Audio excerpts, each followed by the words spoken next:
بلندر صلوات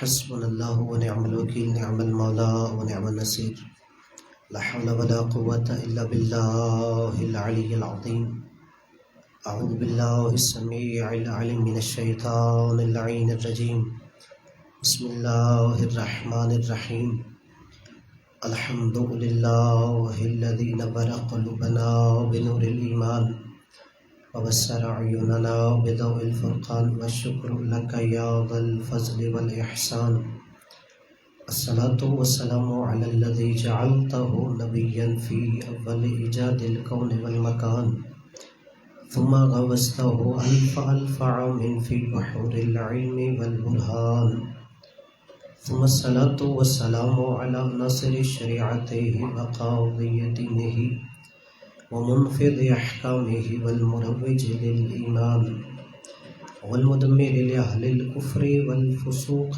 والعصيان ثم الصلاة والسلام على زوجته التي نزل في تزويجها القرآن حيث قال سبحانه وتعالى مرج البحرين يلتقيان ثم الصلاة والسلام على اللؤلؤ والمرجان بالخصوص على إمامين وهمامين والسعيدين والشريفين واسمهما الحسنان ثم الصلاة والسلام على باقي الأئمة الذين هم أمناء الرحمن بالخصوص على سيدنا مولانا صاحب العصر والزمان اللهم صل على محمد وعلى محمد صلوات الله على محبيهم ولعنة الله على مبغضيهم في كل حين وأوان أما بعد فقد قال الله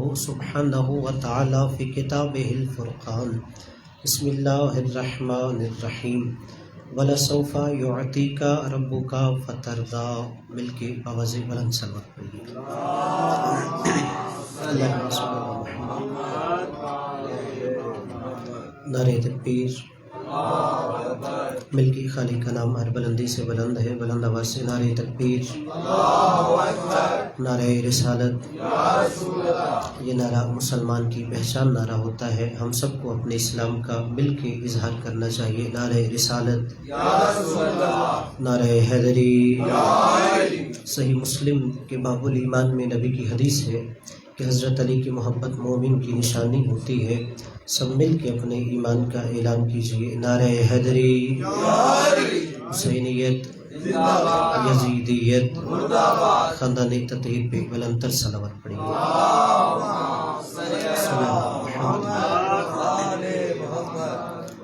سب سے پہلے دعا ہے کہ مالک آپ سب کا تشریف لانا اپنی بارگاہ میں عبادت میں شمار فرمائے۔ جو بھی بندہ صف ادا پہ آتا ہے دل میں کوئی نہ کوئی حسرت حاجت دعا لے کے آتا ہے۔ یہ آج کا ذکر ملکۃ العرب طاہرہ بی بی جناب خدیجۃ الکبریٰ سلام اللہ علیہا کی ذات سے منسوب ہے۔ مالک اس بی بی کے صدقے میں آپ جو دعائیں حاجات لے کے اپنی بارگاہ میں مستجاب فرمائے۔ اب تمام حاضرین کے مرحومین جن کے لیے کوئی دعا کے لیے ہاتھ اٹھانے والا نہیں، بلخص محترم حسن عباس عامر صاحب کے خانوادے کی جتنے مرحومین ہیں، مالک ان کے درجات بلند فرمائے، مرحومین کی قبور کو جنت کا باغ قرار فرمائے، ان پہ خاص رحمتوں کا نزول فرمائے، رزق حلال میں وسعت عطا فرمائے، مالک ہم سب کا خاتمہ بالایمان فرمائے۔ ہماری سب سے بڑی دعا امین ضرور کہیے گا، مالک حجت دورہ بقیت اللہ منتقم وارث خون حسین امام زمانہ کے ظہور میں تاجیل فرمائے، ہمیں ان کے اعوان و انصار میں محشور فرمائے، ان کے قدموں میں شہادت نصیب فرمائے۔ اپنے اپنی دعاؤں کی قبولیت کے لیے بلند تر صلوات پڑھیں۔ اللہم صلی علی محمد۔ قبلہ تو جو ہے کہ کچھ عرض کروں۔ اذان گرامی صاحبان ذی وقار برادران اسلام، محبان اہل بیت علیہم السلام، میں نے آپ کی سماعتوں کی نظر سورہ ضحیٰ پارہ نمبر 30 کی آیت مجیدہ تلاوت کی ہے کہ جس میں اللہ نے فرمایا وَلَسَوْفَ يُعْطِيكَ رَبُّكَ فَتَرْضَىٰ کہ میرے حبیب میں تجھے وہ چیزیں عطا کروں گا کہ تو مجھ سے راضی ہو جائے گا۔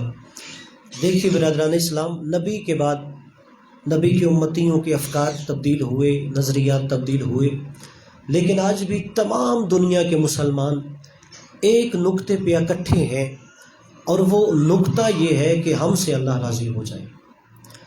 آپ کسی مسلمان سے پوچھئے نماز کیوں پڑھتے ہو، وہ کہے گا اللہ راضی ہو جائے۔ پوچھئے روزہ کیوں رکھ رہے ہو، تاکہ اللہ راضی ہو جائے۔ اگر کوئی حاجی ہے پوچھئے حج پہ کیوں گئے تھے، وہ کہے گا اللہ راضی ہو جائے۔ اگر زکوٰۃ دیتا ہو پوچھئے زکوٰۃ کیوں دیتے ہو، وہ کہے گا اللہ راضی ہو جائے۔ اچھا، جو ماتم کرتا ہے اس سے پوچھئے ماتم کیوں کرتے ہو، وہ کہے گا اللہ راضی ہو جائے۔ اور جو نہیں کرتا پوچھو تم کیوں نہیں کرتے، وہ بھی کہے گا تاکہ اللہ راضی ہو جائے۔ جو روزہ تھوڑی دیر پہلے افطار کرتا ہے پوچھئے پہلے کیوں افطار کرتے ہو، وہ کہے گا اللہ راضی ہو جائے۔ اور جو تھوڑی دیر رات کا انتظار کرتا ہے پوچھئے ٹھہر کے کیوں کرتے ہو، وہ بھی کہے گا اللہ کا راضی ہو جائے گا۔ چلیے میں اور ایک مرحلہ آگے، انبیاء کو دیکھ لیجئے، ہر نبی کوشش کر رہا تھا اللہ راضی ہو جائے۔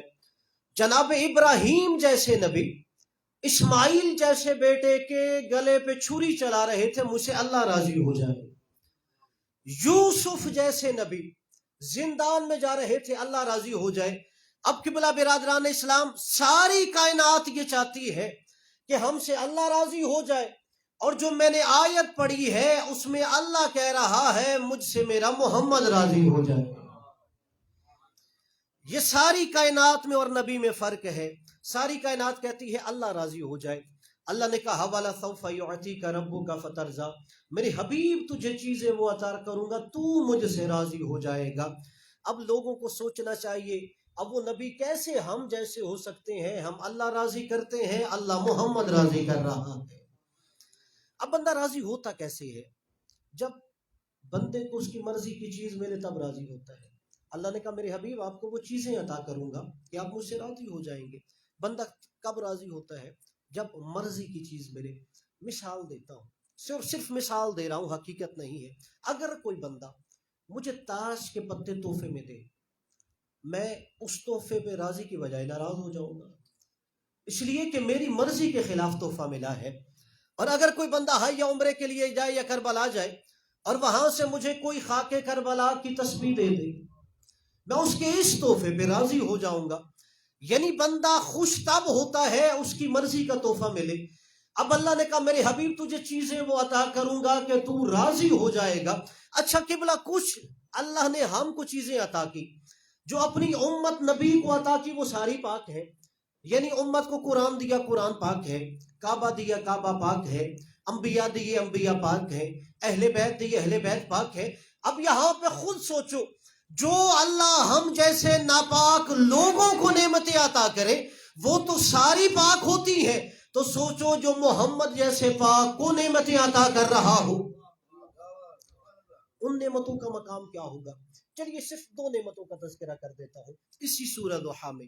اللہ نے کہا ایک الم یجد کا یتیما فآوا، میری حبیب جب تو یتیم تھا تجھے میں آغوش دے رہا تھا۔ دوسری نعمت وَوَجَدَكَ عَائِلًا فَأَغْنَىٰ، میرے حبیب جب تو ہماری عطا کی ہوئی دولت کو لوگوں میں تقسیم کر چکا ہم نے پھر تجھے دولت دے کے غنی کر دیا۔ کہا ہم نے تجھے آغوش دی، ہم نے تجھے غنی کر دیا۔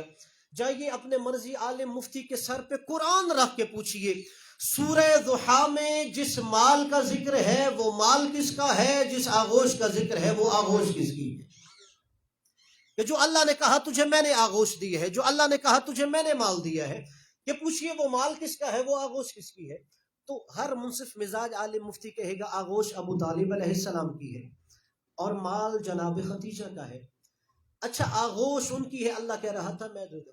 چلیے یہاں روک ایک جملہ کہتا ہوں، جب ہم کہتے ہیں نا اللہ نے نبی کو یہ اعزاز دیا جناب ابو طالب کے گھر میں پل رہے تھے، تو اکثر پھر لوگ کہتے ہیں کہ یہ کہاں پہ اتنی بڑی فضیلت ہو گئی، موسیٰ نبی بھی تو فرعون کے گھر میں پل رہا تھا۔ کہ اگر آپ کہتے ہیں کہ سید الانبیاء جناب ابو طالب کے گھر میں پل رہے تھے تو جناب موسیٰ نبی بھی تو فرعون کے گھر میں پل رہے تھے۔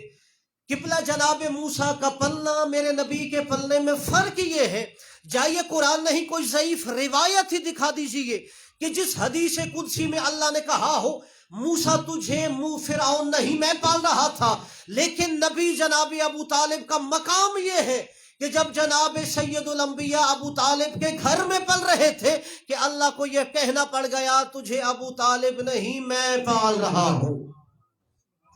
جناب ابو طالب کی آغوش کو اللہ اپنی آغوش کہہ رہا تھا.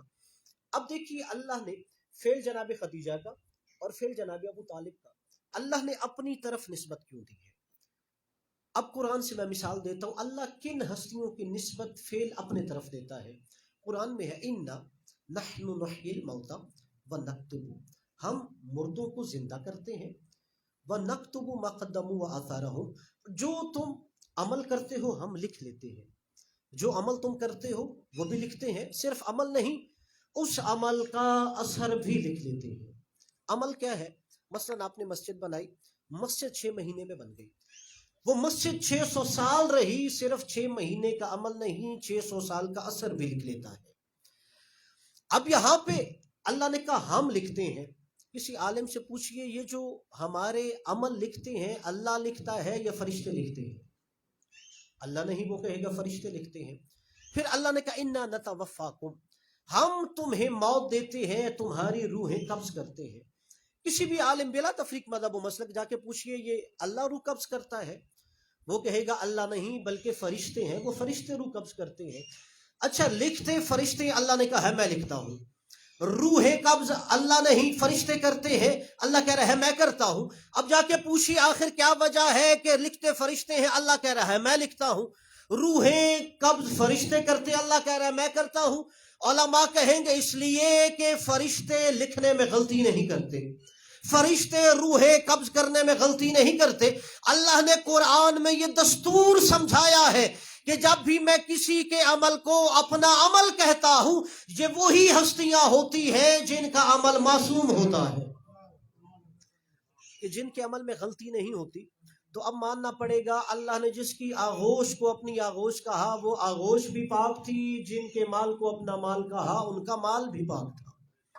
اب قرآن نے کہا ہم نے تجھے غنی کر دیا. قرآن کہتا ہے نبی غنی تھے. اب غنی کا کیا مطلب ہوتا ہے؟ بولیے. غنی کا مطلب مالدار ہوتا ہے نا، غنی مالدار ہوتا ہے. اچھا قرآن کہہ رہا ہے نبی مالدار تھے، اور نبی کے امتی عام طور پہ یہی مسجد میں نعت پڑھتے ہوئے کہتے ہیں نبی غریب تھے. قرآن کہہ رہا ہے نبی مالدار غنی تھے، اور نبی کے امتی کہتے ہیں نہیں نبی بہت غریب تھے. اور غریب بھی اتنی جب نعت پڑھا جاتا ہے کہ جس کے گھر نہ بوری تھا نہ بستر تھا، ٹوٹا ہوا بچھونا تھا، اور وہی سارا سال سیتے رہتے تھے. اچھا غنی جس سے قرآن کہہ رہا ہے اسے امتی غریب کہہ رہا ہے.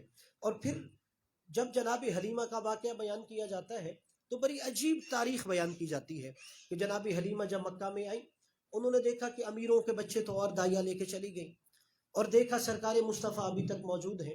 اب وہ جو تاریخ میں تحریف ہے اس کا جملہ پڑھا ہوں، صلوات پڑھیے محمد والے محمد. توجہ ہے نا آپ کی سماعتوں کی؟ یعنی میں عرض کر رہا ہوں کہ قرآن نے کہا نبی غنی ہے، نبی کا امتی کہتا ہے نبی غریب ہے. اور پھر روایت میں تحریف کرتے ہوئے کہا جاتا ہے کہ جب جناب حلیمہ آئی تو جناب حلیمہ نے دیکھا امیر خاندان کے بچے اور دائیا لے کے چلی گئی اور سرکار مصطفیٰ رہ گئے. اب وہ کیا تاریخ میں لکھتے ہیں کہ جناب حلیمہ نے کہا انہیں لیتا کوئی نہیں اور ہمیں دیتا کوئی نہیں، تو جناب حلیمہ نے بالآخر انہیں اٹھا دیا. اب یہ بتائیے حلیمہ سعدیہ اگر بالفرض روایت صحیح ہو، حلیمہ سعدیہ کے عرب کے نہیں رہنے والی تھی؟ حلیمہ سعدیہ کو یہ نہیں پتا یہ تو مکہ کے سرداروں کا بیٹا ہے؟ میں اور آسان کر دیتا ہوں، جناب حلیمہ کو نہیں پتا یہ جناب عبد المطلب کا پوتا ہے. وہ عبد المطلب جس نے منت مانی تھی کہ اگر اللہ مجھے 10 یا 11 بیٹے دیں تو ایک بیٹا راہ خدا میں قربان کر دوں گا، اور اللہ نے جب انہیں 11 بیٹے عطا کیے. اب جناب عبد المطلب نے 11 بیٹوں کے نام قرے میں ڈالے. قرہ ہمارے نبی کے بابا جناب عبداللہ کے نام نکلا. جناب عبد المطلب نے ہمارے نبی کے بابا جناب عبداللہ کو لیا اور انہیں ذبح کرنے کے لیے لے کے چلے. جیسے ہی لے کے چلے سارا مکہ امڈ آیا. کہا جناب عبد المطلب اے سید البطحہ، چاند جیسا آپ کا بیٹا اسے راہ خدا میں قربان نہ کیجیے، اس کے بدلے میں آپ اونٹ قربان کر دیجیے. اب جناب عبد المطلب نے 10 اونٹ لیے اور جناب عبداللہ قرہ ڈالا گیا. اب قرہ 10 اونٹوں کے نام نکلا. اب 10 اونٹ بڑھا دیے گئے، 20 اونٹ جناب عبداللہ، پھر قرہ 20 اونٹوں کے نام نکلا، پھر 10 اونٹ بڑھا دیے گئے، 30 اونٹ جناب عبداللہ، پھر قرہ جناب عبداللہ کے نام نکلا، پھر 40 اونٹ جناب عبداللہ، پھر قرہ جناب عبداللہ کے نام نکلا۔ روایت اونٹ بڑھاتے بڑھاتے 100 اونٹ کر دیے گئے اور جناب عبداللہ کے نام قرہ ڈالا گیا۔ اب قرہ 100 اونٹوں کے نام نکلا، اب 100 اونٹ جناب عبداللہ ہمارے نبی کے بابا کو بچانے کے لیے جناب عبد المطلب نے قربان کرنے تھے۔ اگر جناب عبد المطلب نے اونٹ کسی ادھار لیے ہو تو میں مجرم، کہ کہا جاتا ہے یہ شاید غریبوں کا بچہ تھا، اگر اونٹ ادھار لیے ہو تو میں مجرم۔ یا جناب عبد المطلب کسی کے دروازے پہ گئے ہو، کچھ اونٹ کم ہو رہے ہو، آپ ادھار دو، تو پھر بھی ہم مجرم۔ علماء نے کہا جناب عبد المطلب نے اپنی حویلی سے 100 اونٹ نکالے، نبی کے بابا کے مقابلے میں قربان کر دیے۔ اب قبلہ یہی تو نبی کے امتی کی سمجھ نہیں آتی، جس نبی کے دادا نے اس نبی کے باپ پر 100 اونٹ راہ خدا میں قربان کر دیے، انہیں یہ غریب کہتے ہیں، اور جنہوں نے شب ہجرت 200 کی اونٹنی نبی کو 900 میں بیچی اسے یہ امیر کہتے ہیں۔ یہ تاریخ میں تبدیلی کر دی، کہا وہ غریب ہیں جنہوں نے 100 اونٹ قربان کر دیے تھے، اور جنہوں نے 200 والی اونٹنی، محدث دہلوی نے روایت اپنی کتاب میں یہ لکھی ہے کہ 900 میں بیچ دی، کہا جاتا ہے وہ امیر تھے۔ نہیں، جنہیں آج تک یہ پتہ نہیں چلا کہ غنی غریب نہیں ہوا کرتے، قرآن نے کہا ہم نے تجھے غنی کر دیا۔ صلوات پڑھیے نبی کی ذات پہ، اللہم صلی اللہ علیہ بار دیگر نبی کی ذات پہ بلند تر صلوات پڑھیے۔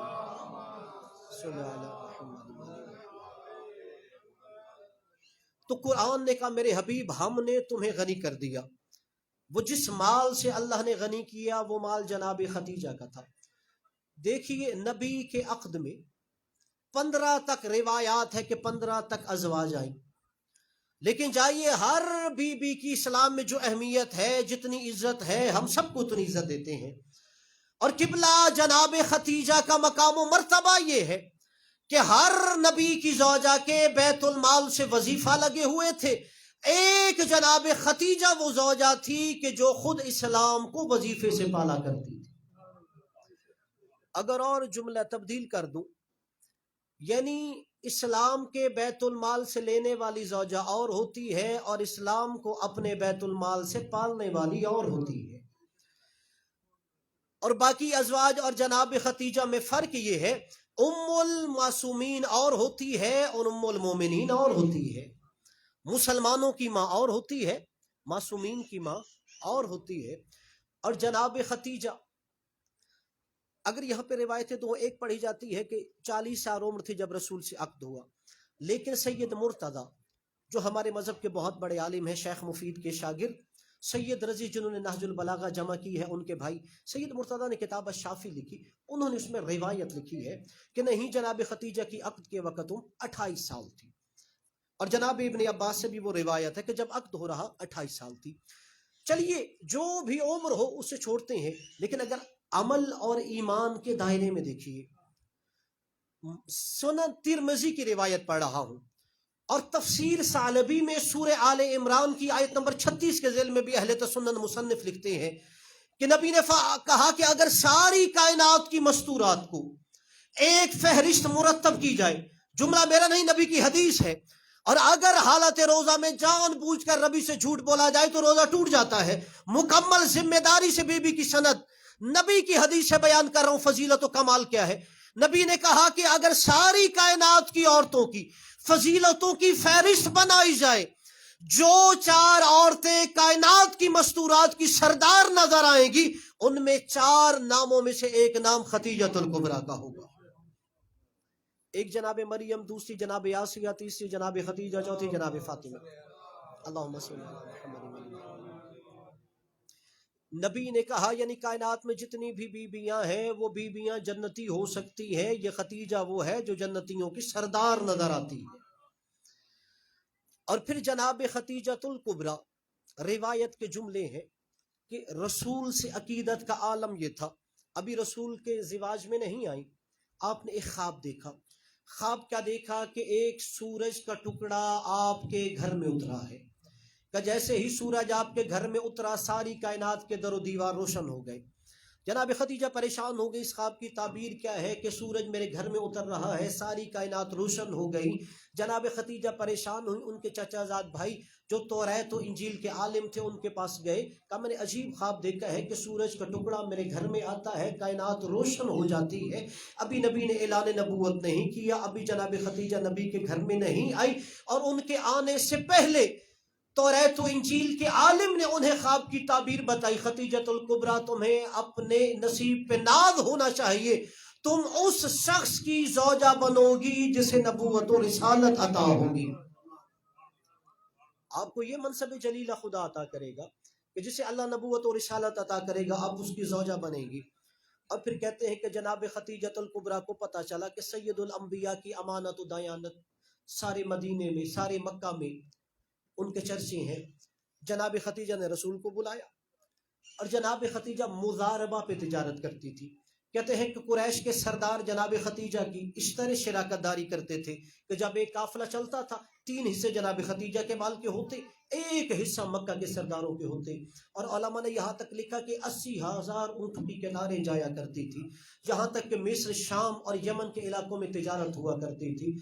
اور جناب خدیجہ کو جب پتا چلا کہ محمد مصطفیٰ سے بڑے امین کوئی نہیں، کہا اگر آپ میرا یہ مال تجارت شام لے کے جائیں، میں آپ کی منہ مانگی قیمت عطا کروں گی۔ اور کہتے ہیں جناب خدیجہ نے اپنے غلام میسرہ کو بلایا اور میسرہ کو کہا، میسرہ تو نے سارے مال تجارت کو لے جاتے ہوئے تو نے نہ سامان اٹھانا ہے نہ سامان رکھنا ہے، صرف تیری ڈیوٹی یہ ہے تو نے سرکار محمد مصطفیٰ کے ساتھ سایہ بن کے رہنا ہے اور ان کی ایک ایک عادت کا مجھے آگے بتانا ہے۔ کہتے ہیں کہ سرکار مصطفیٰ کے ساتھ میسرہ سائے کی جانب چلنے لگا۔ کہتے ہیں جب قافلہ واپس آیا پہلے سے زیادہ تجارت سے فائدہ ہوا۔ سرکار مصطفیٰ سے پہلے میسرہ واپس آیا، اس سے پہلے کہ جناب خدیجۃ الکبریٰ سلام اللہ علیہا کہتی، میسرہ نے رسول خدا کی شان بیان کرتے ہوئے کہا، میں نے کائنات میں اس جیسا کریم بندہ نہیں دیکھا، پہلے لوگوں کو کھلاتا ہے پھر خود کھاتا ہے۔ کہ میں نے سرکار مصطفیٰ کی آج تک ایسی شان بندہ نہیں دیکھا کہ جب ہم دھوپ میں چلتے ہیں دھوپ میں سایہ بنتا ہے، یہ کیسا کائنات میں اللہ کا بندہ تھا، یہ دھوپ میں چل رہا ہوتا تھا، اس جیسا اس کا سایہ بھی نہیں ہوتا تھا۔ اور کہا جب ہم دھوپ میں چل رہے ہوتے ہیں انسان کے بدن سے پسینہ نکلتا ہے، جب پسینے کے قطرے ٹپکتے ہیں بدن سے بدبو پیدا ہوتی ہے، کہ میں نے کائنات میں یہ واحد عبد خدا دیکھا ہے جب اس کے بدن سے پسینے کے قطرے ٹپکتے تھے مشک و عنبر سے بہتر خوشبو آ رہی ہوتی تھی۔ کہا جب عرب کے صحرا میں دھوپ ہوتی ہے لوگ سائے کے تلاش میں ہوتے ہیں، کہ میں نے سارے مکہ سے لے کے شام تک واپس تک سفر میں دیکھا ہے جب بھی سورج میں یہ محمد مصطفیٰ چلتے تھے ہمیشہ ابر کا ٹکڑا ان کے اوپر سایہ کر کر کے چلا کرتا تھا۔ اب روایت ارباب منبر پڑھتے ہیں جناب خدیجہ نے کہا نہیں، اگر محمد میں کوئی عیب نظر آیا ہے تو بتا، کہ نہیں خلق میں کریم تھا، اخلاق کا عظیم تھا، رحمت میں عظیم تھا، کہ میں نے آج تک اس جیسا عبد خدا نہیں دیکھا۔ جب جناب خدیجہ نے یہ سنا تو روایت ہے ان کی ایک دوست تھی جس کا نام نفیسہ تھا، اس کے ذریعے جناب ابو طالب کے گھر عقد کا پیغام بھیجا۔ حالانکہ اللہ نے اسلام میں عورت کو شرم و حیا عطا کی، اور جناب خدیجہ نے سرکار خاتم الانبیاء کے سامنے اپنی عزت نفس رکھتے ہوئے خود پیغام عقد دیا۔ اور ایسے لگتا ہے کہ اللہ کو جناب خدیجۃ الکبریٰ سلام اللہ علیہا کو نبی کی عزت کا پاس اتنا پسند آ گیا کہ اللہ نے شریعت اسلامیہ میں دستور رکھ دیا کہ اب جب بھی امت اسلامیہ میں کسی مسلمان کی بیٹی کا عقد کیا جائے گا پہلے نکاح خان بیٹی سے اجازت لے گا پھر بیٹے سے اجازت لے گا۔ کہ جناب خدیجہ کی زبان کا گویا پاس رکھ رہے تھے، اور شاید اس لیے بھی نبی نے پہلے عقد نکاح نہیں بھیجا۔ اگر نبی پہلے عقد نکاح کے لیے پیغام بھیج دیتے تو شاید اسلام کے مفتی اس کے اندر سے یہ مسئلہ نکال دیتے کہ امیر عورت کو رشتہ بھیجنا سنت رسول ہوتا ہے، اس لیے نبی نے نہیں رشتہ بھیجا، جناب خدیجہ نے بھیجا تھا، اور پتہ چل جائے کہ نبی عقد کے خواہش مند نہیں ہے، ملکۃ العرب عقد کی خواہش مند ہے۔ اور علماء نے اس بی بی کی شان میں ایک روایت لکھی ہے، کہتے ہیں کہ ابھی قرآن میں آیت تطہیر نازل نہیں ہوئی کہ جو جناب فاطمہ کی طہارت کی گواہی دے رہا ہو، کہ قرآن کے نازل ہونے کے 20 سال پہلے عرب کے قدم قدم میں گناہوں والے معاشرے میں اس بی بی کو اس وقت بھی پاکیزگی کی وجہ سے طاہرہ کہا جاتا تھا، کہ اس گنہگار معاشرے میں بھی اس بی بی کو طاہرہ کہا جاتا تھا۔ کہتے ہیں جناب خدیجہ آ گئی رسول کے گھر میں، اب کہتے ہیں جیسے ہی صبح ہوتی، اب ملکۃ العرب تھی، عرب کی سب سے بڑی تاجرہ تھی، جناب خدیجۃ الکبریٰ ایک مال کا ڈھیر لگا دیتی۔ کہتے جب مال کا ڈھیر لگ دیتا تو جناب خدیجہ اپنے غلام سے کہتی کہ عرب کے سرداروں کو بلاؤ، اور عرب کے سرداروں کو کہتے ایسے کرو تم میرے سرتاج کا کلمہ پڑھو، میں تمہارے سارے قرض معاف کر دوں گی۔ کہتے اپنا سارا مال جناب خدیجہ نے راہ خدا میں قربان فرما دیا تھا۔ اور پھر روایت کے جملے ہیں، پھر وہ 3 سال بھی دیکھے کہ جب شیب ابی طالب میں پتے کھا کے گزارا کر رہی تھی۔ اگر یہاں پہ کوئی حاجی بیٹھا ہو یا جس نے عمرے کی سعادت حاصل کی ہو، میں نے اپنی گناہگار آنکھوں سے حج کے موقع پر عمرہ کے بھی مجھے سعادت ملی، میں نے شیب ابی طالب دیکھی کہ جہاں 3 سال تک جو اسلام کو اپنے خزانے پہ پال رہی تھی وہ پتے کھا کے گزارے کرتی رہی۔ اور کہتے ہیں جب شیب ابی طالب سے باہر آئی اور پہلے جناب خدیجہ کی جو سہیلیاں تھیں انہوں نے ان کا بائیکاٹ کر دیا، تم نے یتیم عبداللہ سے شادی کر لی، اور جب واپس آئی تو وہی عورتیں آ کے کہتی ہیں خدیجہ تمہیں کیا ملا محمد سے شادی کر؟ سمجھیے مقام جناب خدیجہ کے اس روایت سے کہ خدیجہ تمہیں کیا ملا ہے یتیم عبداللہ سے شادی کر کے؟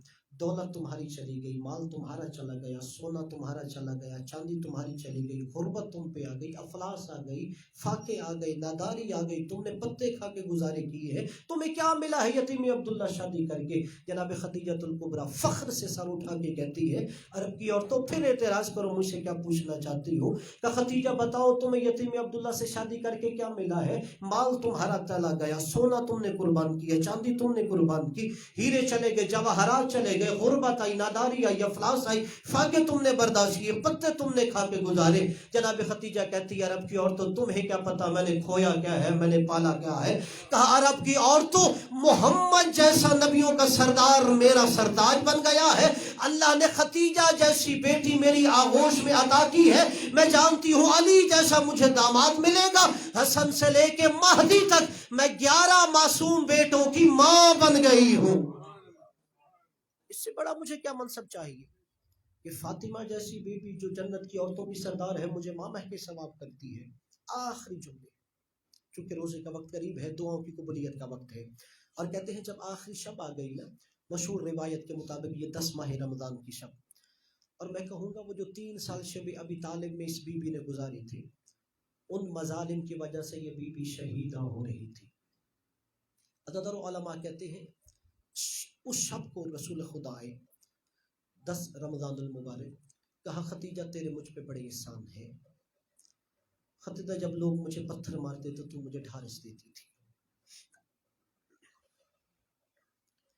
خدیجہ لوگ مجھے جھٹلاتے تھے تو میری تصدیق کرتی تھی، جب لوگ مجھے محروم کر رہے تھے تم اپنی دولت میرے قدموں پہ قربان کر رہی تھی، کہ خدیجہ تمہارا آخری وقت ہے، کچھ مجھ سے مانگو۔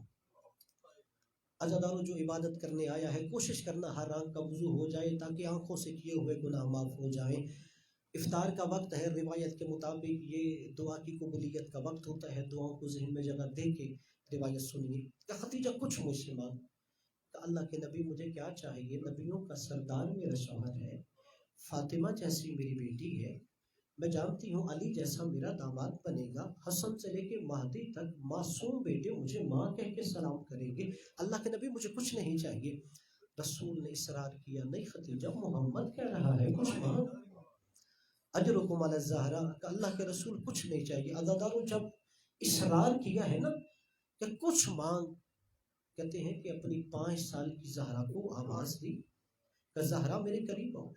عزاداروں 5 سال کی بیٹی قریب آئی، ایک سر بیٹی کے سر پہ رکھ کے کہتی ہے اللہ کے نبی سوچ لو پھر کچھ مانگ لوں، اجرکم علی الزہرا، کہا کہہ رہا ہوں نا خدیجہ کچھ مانگ۔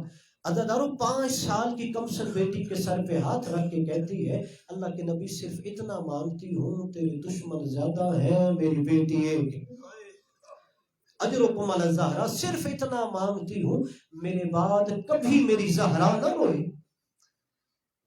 اللہ کے نبی کہتے ہیں فاطمہ جب تک محمد زندہ ہے، محمد تمہیں گواہی دیتا ہے کبھی زہرا نہیں روئے گی۔ عزادارو ماں کہتی ہے اللہ کے نبی جب آپ دنیا میں نہیں ہوگے اس کے بعد بھی تو ضمانت دیجیے۔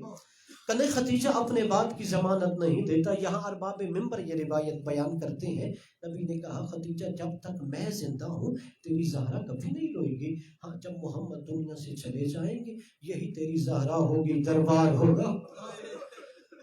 عزادارو جو یہاں سادات بیٹھے ان کی خصوصی توجہات کا طالب اس لیے کہ آپ کی ماں کا ذکر ہے، کہا جب میں نہیں ہوں گا یہی زہرا ہوگی، دربار ہوگی۔ عزادارو جناب خدیجہ الکبریٰ جو ٹیک لگا کے بیٹھی تھی بیٹی کا دربار میں جانا سن کے گھبرا گئی۔ جناب خدیجہ الکبریٰ اٹھی کہا اللہ کے رسول میری زہرا دربار جائے گی؟ کہا خدیجہ تیری زہرا اور دربار ہوگی؟ کہا اللہ کے نبی یہ تو بتائیے میرا زہرا کس جرم میں دربار جائے گی؟ کہا صرف جرم یہ ہوگا اپنا حق مانگنے جائے گی۔ عزادارو خدیجہ الکبریٰ سلام اللہ علیہا نے سنا، علماء کہتے ہیں کہ ماں نے جیسے ہی سنا چہرے پہ موت کی زردی آئی، جناب خدیجہ الکبریٰ دنیا سے رخصت ہو گئی۔ عزادارو میں ہاتھ باندھ کے اپنی آقازادی سے کہوں گا جناب خدیجہ الکبریٰ سلام اللہ علیہا آپ نے صرف اتنا سنا ہے میری بیٹی دربار جائے گی، ماں نے برداشت نہیں کیا۔ ہزاروں جانے میں اس ماں پہ قربان کر دوں جو فاطمہ زہرا سلام اللہ علیہا ہے۔ عزاداروں اس کی بیٹی صرف دربار نہیں جا رہی، خود جب بابا نے بتایا زہرا تیری یہی زینب ہوگی، اس حالت میں دربار جائے گی کہ سر پہ ردا نہیں ہوگی۔ عزاداروں خدیجہ کی بیٹی دربار جا رہی تھی مگر سر پہ ردا دی، جب جناب زہرا کی بیٹی جا رہی تھی سر سے بے ردا ہو رہی تھی۔ جناب خدیجہ کی بیٹی دربار گئی، عزاداروں ہاتھ آزاد تھے۔ جب جناب زہرا کی بیٹی دربار جا رہی تھی ہاتھ پسے گردن بندھے ہوئے تھے۔ عزاداروں ہزارے جانے میں علی کی بیٹی کے قدموں سے مس ہونے والی خاک پہ قربان کروں، جب علی کی بیٹی نے پہلا قدم دربار میں رکھا عزاداروں اپنے مرنے کی دعا مانگی، کہا یا ویلتا لیتنی مت قبل ھذا وکنت نسیا منسیا، اے کاش زینب یہ دربار دیکھنے سے پہلے مر گئی ہوتی اور کسی کو پتا نہ ہوتا۔ کوئی زینب بھی دنیا میں آئی تھی۔ عزاداروں بسم اللہ پڑھ کے دربار میں داخل ہوئی، شرابی تخت پہ بیٹھا تھا، پہلا سوال کیا من منہن بنت زہرا، ان میں زہرا کی بڑی بیٹی زینب کون ہے؟ عزاداروں شرابی کے منہ سے زینب نے اپنی ماں کا نام سنا، زینب زینب نہ رہی، زینب حیدر کرار ہو گئی۔ کہ اسکت یبنت طلقہ، ہمارے آزاد کردہ غلاموں کے بیٹے اپنی نجس زبان سے میری ماں کا نام نہ لینا۔ عزاداروں روایت ہے مقتل کی، نبی کا ایک نابینا صحابی دربار میں بیٹھا تھا، ساتھ والے کا گھٹنا ہلا کے کہتا ہے آج علی کہاں سے دربار میں آ گیا؟ وہ کہتا ہے یہ علی نہیں بولا۔ کہ پھر علی کا کون سا بیٹا بول رہا ہے؟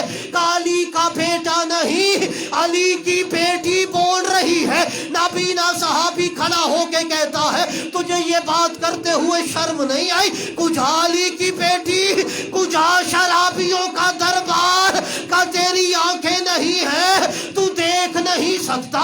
وہ آئی نہیں، اسے لایا گیا ہے، اس کے سر پہ ردا نہیں ہے۔ ہاتھ پسے گردن بندھے ہوئے نبی کا صحابی اٹھا، کہا اے علی کی بیٹی، اے محمد کی نواسی، خود کو تنہا نہ سمجھنا۔